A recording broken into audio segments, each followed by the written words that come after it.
Peple nyumba ya mikutano, ndio kusema serikali Sama Lukonde na mawaziri wote wamepatikana hapo mahali ambapo kilele kimekwisha kufungua milango yake kwa kuchunga. Waziri mkuu tunaona pale ameingia katika mahali hapo. Jean Michel Sama Lukonde ameingia mahali hapo kwa kuja kuripotia tu kutokana na bajeti hiyo ya mwaka 2023 ndio wataweza kufanya mabishano kuu hapa ku Palais du Peuple pamoja na serikali yake Sama Lukonde. Ndio tunaona pale waziri mkuu ameingia katika nyumba ya mikutano hapa du Peuple, na tunaweza kusema kwamba kabla presidenti wa baraza la bunge Christophe Mboso aje akaruhusie kuanza kwa mkutano wa leo, ndio kabla waanze anasema kama wataweza kufanya wiklo, kwa kuangalia namna gani wataweza kusemea tu kuhusu bajeti hii ya Bobeti wa Keba. Aksanti sana Bibi Rose Feza Kalungola bande kubalandi ministre makuanzisha Michel Sama Lukonde Kienge yewana asili kuyingela wakati ya salle de congrès ya Palais du Peuple njokande yambo mbula matari ya ye ba ministre ba landia ba ministre d'État ba ministre délégué bango wana banso ba yingeli awa wakati ya masolo mamokoma lelo pambate lelo ezali mokolo monene penza pona ekolo Congo démocratique pambate ezali mokolo moye mbula matari tope ministre makondi Jean Michel Sama Lukonde Kienge akoyeba bongo kolimbola pe kotalisa na bakemi beko pona nini basi koko ndima mutango mwa mosolo zomi na minei na motoba torobate 14,6 milliards de dollars na mosolo na biso ya mboka ezali 24 milliards de francs congolais 520 millions yango nde lelo akoyeba bongo kolimbola na bakeni beko mpona nini te na bana somi ya ekolo Congo démocratique. Chers collègues, asseyez-vous. Nous reprenons notre séance. Est-ce que s'il vous plaît?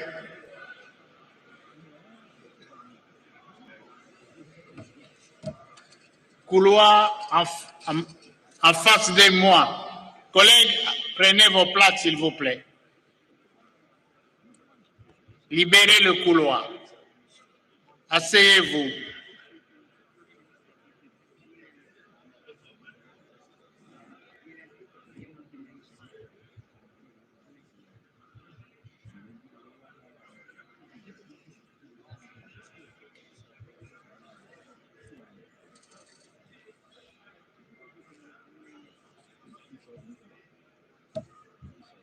Ne vous étouffez pas.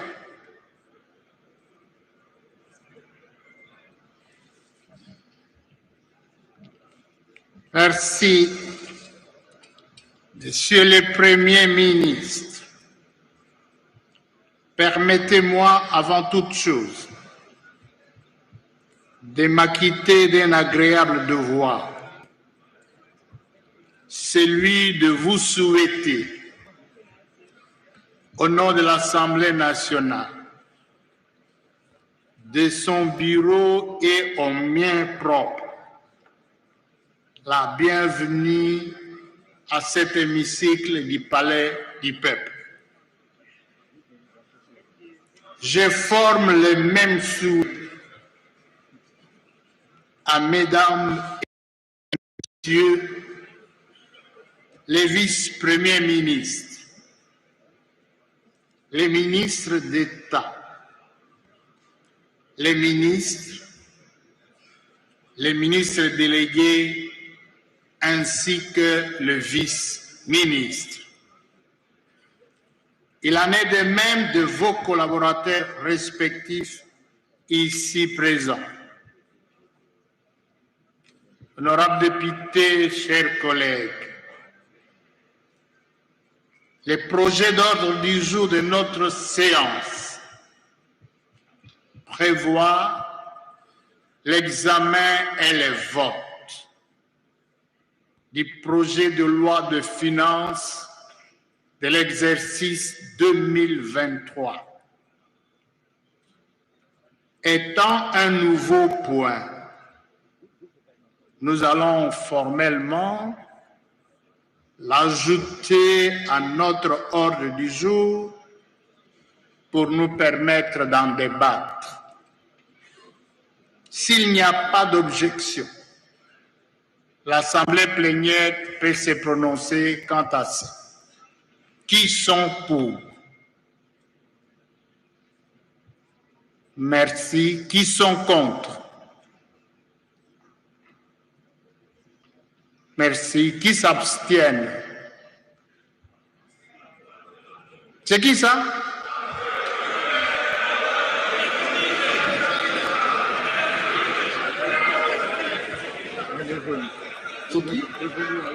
Baloka Yekala.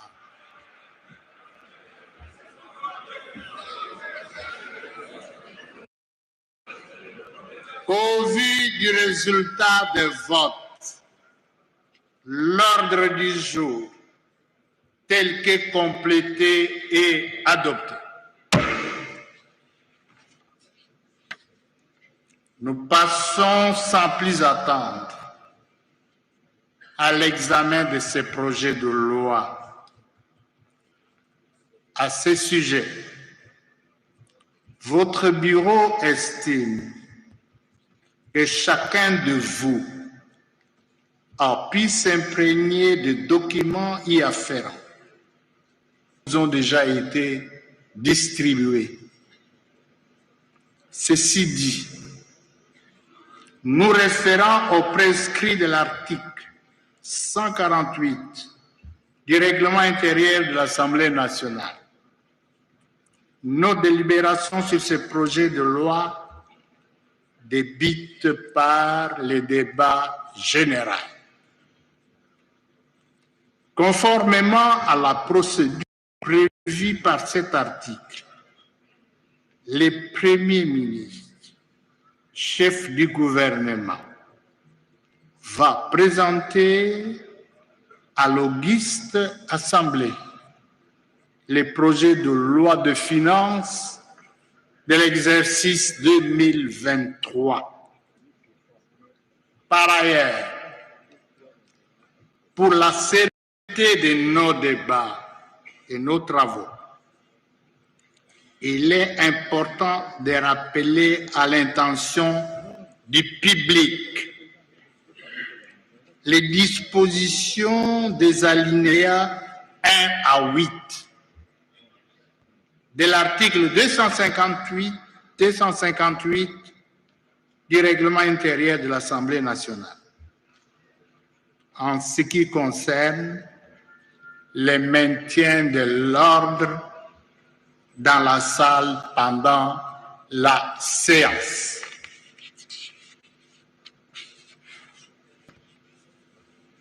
Je passe la parole à l'honorable rapporteur de l'Assemblée nationale pour nous en donner lecture. 258,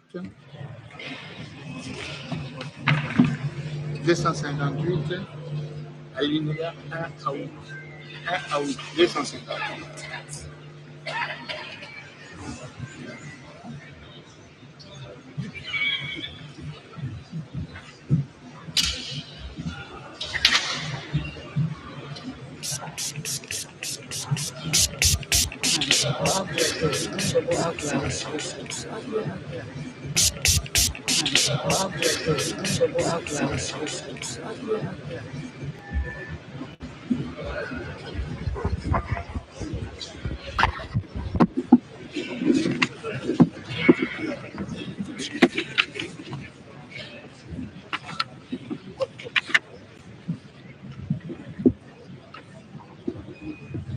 Vous avez la parole, honorable rapporteur. Merci, honorable président. Article 258. il est interdit à toute personne non revêtue de la qualité des parlementaires de prendre place dans l'aile réservée aux députés. Si nécessaire, celles peuvent y circuler les personnes autorisées, à savoir les personnels politiques et administratifs de l'Assemblée nationale, les assistants des députés ainsi que les membres de la presse et les protocoles accrédités. Porteurs des macarons d'identification visibles. Les invités aux travaux de l'Assemblée nationale ainsi que les hôtes de la Chambre s'installent dernièrement derrière la partie réservée aux députés. Le public s'installe au balcon, à concurrence des places assises disponibles. Pendant la séance publique, les personnes placées au balcon portent une tenue décente. Elles restent assises, découvertes et en silence. Aucune banderole, aucun calicot, aucun instrument de musique, aucune marque de propagande quelconque n'est admise dans la salle. Toute personne qui refuse d'obtempérer à un ordre d'expulsion sera traduite devant l'autorité aux fins de poursuites judiciaires. Sans préjudice des poursuites judiciaires, les contrevenants aux dispositions ci-dessus expulsés de la salle par les forces de l'ordre. Les dispositions du présent article sont libellées sous forme de communiqués affichés aux différentes portes d'accès aux tribunes. Je vous remercie, honorable président.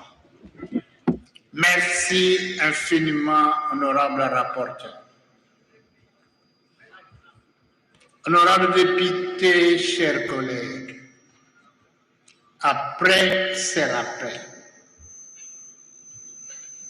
j'invite à présent à prendre la parole pour nous présenter les projets de loi de finances de l'exercice 2023. Je demande aux honorables députés ainsi qu'au public de rester attentifs. Merci.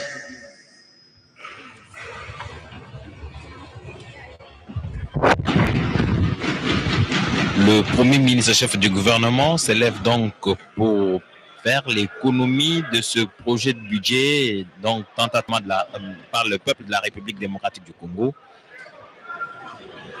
car les défis à relever sont nombreux: la sécurité dans l'Est de la République, l'amélioration des conditions de vie de nos populations, le secteur social, le secteur honorables députés, chers collègues,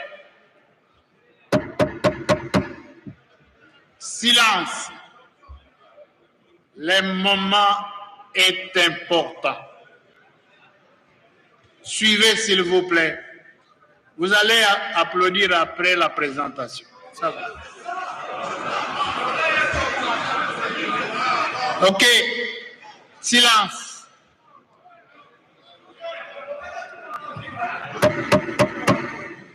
Collègues, montrons-nous disciplinés et permettons à Monsieur le Premier ministre de présenter le projet de loi de l'exercice 2023 devant la représentation nationale. Donc, restons silencieux et attentifs. Monsieur le Premier ministre, vous avez la parole. Merci pour la parole, honorable président. Honorable président d'Assemblée nationale, honorable membre du bureau, honorables députés nationaux, élus légitimes de notre peuple, c'est encore pour moi un honneur de présenter devant votre auguste assemblée le projet de loi de finances de l'exercice 2023 que votre gouvernement a élaboré conformément aux dispositions de l'article 126 de la Constitution et 83 de la loi relative aux finances publiques. Permettez-moi d'exprimer toute ma gratitude à l'endroit des élus du peuple congolais pour l'opportunité que vous offrez ce jour au gouvernement de la République de se livrer à cet exercice de haute portée démocratique. Je salue la bonne collaboration qui existe entre nos engagés. Je suis également satisfait que votre gouvernement ait tenu une fois de plus, comme lors de l'exercice dernier, au respect du délai constitutionnel du dépôt du projet de loi de finances au bureau de l'Assemblée nationale. Qu'il me soit également permis, honorables députés, de saluer particulièrement le grand travail d'accompagnement institutionnel et républicain que vous abattez ici, dans ce temple sacré, de rendre possible le rêve que nous avons tous en partage, celui du développement de la République démocratique du Congo, notre pays. À travers vos initiatives de législation ou de contrôle, vous avez su donner forme à l'insigne volonté politique d'offrir à notre peuple un nouveau destin, ainsi qu'un nouvel avenir. Vous en êtes les témoins privilégiés. Certes, les défis à relever sont nombreux et bien complexes. Certes, nous avons hérité assez lourd en termes d'équations sécuritaires, économiques et sociales à résoudre. Il n'en demeure pas moins que notre volonté collective à faire emprunter à notre pays une nouvelle voie reste inébranlable. Tel que représentant du peuple, vous l'avez voulu lors de la requalification de la majorité, répondant ainsi à l'appel de son Excellence Félix-Antoine Tshisekedi Tshilombo, président de la République et chef de l'État. Petit à petit, dit-on, l'oiseau fait son nid.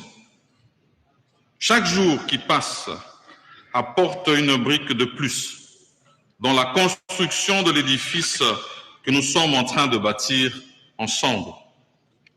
En dépit d'innombrables difficultés auxquelles nous faisons face, un certain espoir pointe à l'horizon.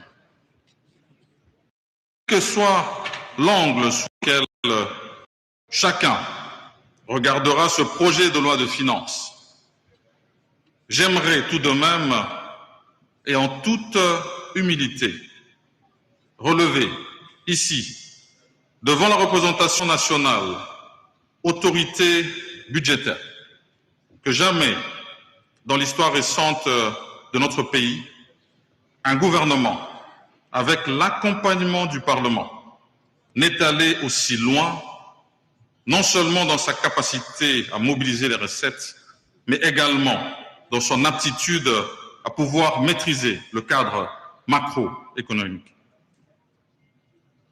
Il y a encore à peine 4 ans, un homme avait pris le courage d'affirmer qu'il était possible dans notre pays de dépasser un budget équivalent à 10 milliards de dollars américains l'an. Certains parlaient alors d'un projet utopique. Mais grâce à la confiance de ses concitoyens, grâce à la confiance du Parlement de la République, grâce à une vision claire et constante qu'il a su imprimer, ce rêve est devenu aujourd'hui une réalité.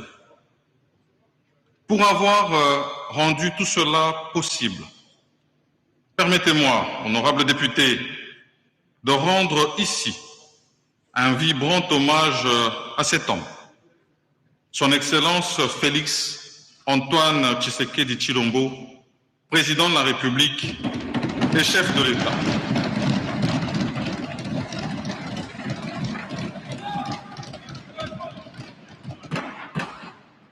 Jamais l'on n'a atteint un tel niveau de prévision budgétaire. En 2 ans, avec votre accompagnement, nous sommes passés de 7,1 milliards à 14,6 milliards de dollars américains.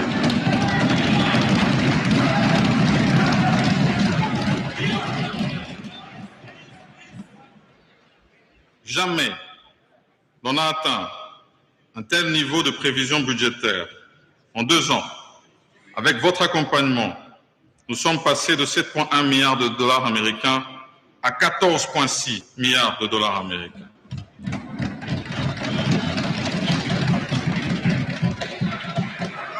C'est un record. Même si, et nous en sommes tous conscients, la République démocratique du Congo mérite encore mieux et davantage. Notre ambition est de voir ce chiffre aller encore plus haut.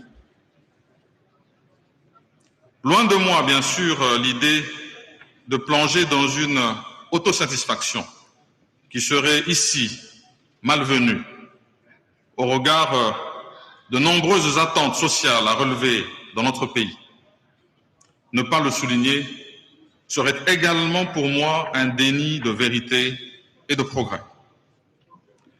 Ce bond en avant n'est pas le fruit du hasard.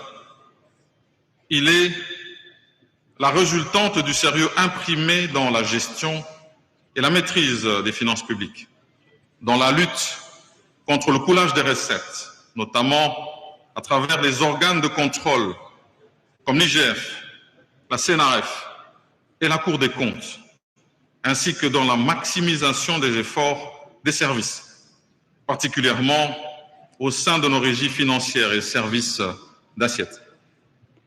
Honorable Président, honorables membres du Bureau, honorables députés, le projet de loi de finances pour l'exercice 2023, que j'ai l'honneur de présenter ce jour, à une année des échéances électorales, s'inscrit dans un contexte particulier, tant sur les plans international que national. Sur le plan international, à la suite du conflit russo-ukrainien déclenché en février dernier, le monde est confronté, comme vous le savez, à des mutations géopolitiques et stratégiques, avec des conséquences profondes sur le plan économique, notamment avec la fluctuation des prix des produits pétroliers et des denrées de première nécessité. Sur le plan national, ce budget est élaboré dans un contexte marqué par la persistance de la guerre, d'agressions et d'actes terroristes dans la partie Est, ainsi que par la menace de la résurgence des conflits intercommunautaires dans certains coins de la République. C'est ici pour moi le lieu de rendre hommage à nos vaillants soldats qui se battent avec courage et détermination contre les ennemis de la patrie.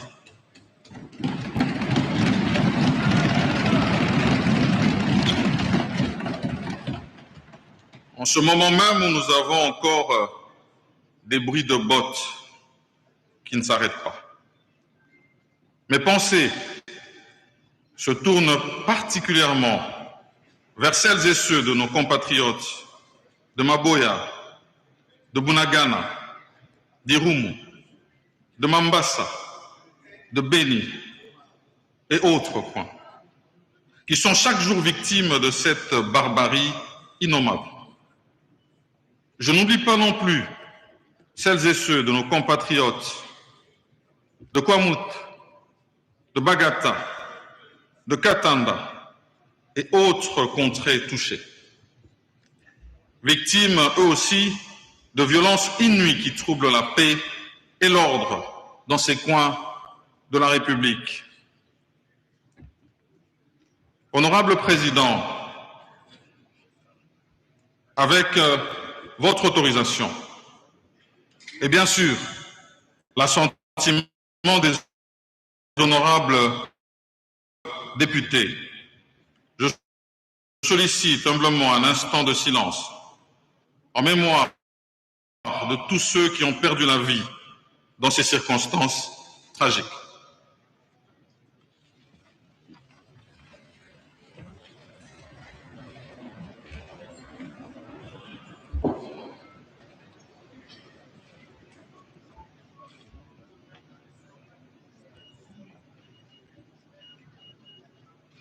Je vous remercie.